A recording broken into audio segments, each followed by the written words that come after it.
Hello students, कानपाल math classes में आपका स्वागत है।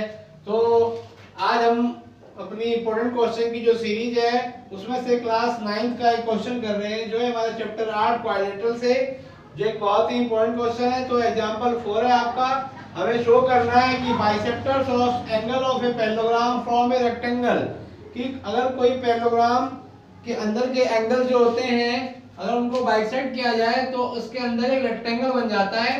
तो गिवन है हमारा ABCD ये पैरेललोग्राम, ABCD आपको एक पैरेललोग्राम दिया हुआ है, ABCD एक पैरेललोग्राम है। तो बाय PQRS ये क्या है, be the point of intersection of the bisector of P, जो A और B, A एंगल और B एंगल का बाइसेक्ट किया तो वो हमारा कहाँ मिल गया, P पॉइंट पे।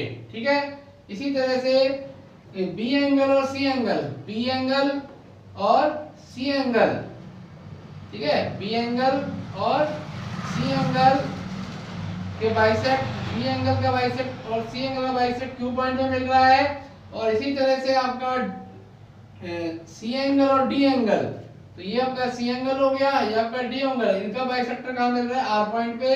और इसी तरह से डी और ए, डी एंगल और ए एंगल का बाइसेक्टर हमारा कहाँ मिल रहा है, ये डी एंगल हो गया और ये एंगल हो गया, इसका बाइसेक्टर हमें मिल रहा है एक्स पॉइंट पे। तो हमें प्रूव करना है कि PQRS एक रेक्टेंगल है। तो रेक्टेंगल प्रूव करने के लिए हम क्या करते हैं, हर एक एंगल को हम 90 करें तो रेक्टेंगल बन जाता है।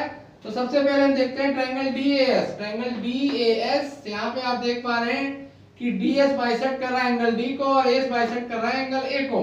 ठीक है, तो DAS ये वाला एंगल DAS और आपका ADS ये जो एंगल है DS ADS क्या है, हाफ है और हाफ B, DS A का हाफ है और ADS B का हाफ है। तो हाफ हमने कॉमन ले लिया, जो आया A प्लस B। तो जो A एंगल और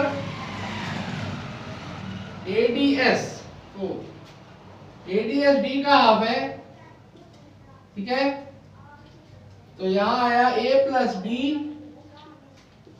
ठीक। तो A प्लस डी हमारे क्या है, क्वाड्रेंटियर एंगल, ठीक है। तो A प्लस डी का सम हमारा हो गया 180, यानी हाफ इंटू 180 इक्वल टू 90।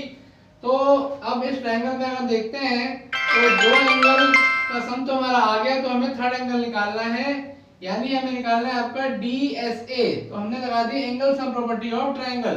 तो हमारा यहाँ से DSA आ गया, क्योंकि DAS और ADS का सम तो हमारा 90 था जो हमने निकाला था इक्वेशन 1 से। तो हमारे जो DSA एंगल है, DSA यानी ये वाला एंगल हमारा 90 आ गया, और इसके वर्टिकल ओरिजिन एंगल हमारा कौन सा है, आपका है PSR।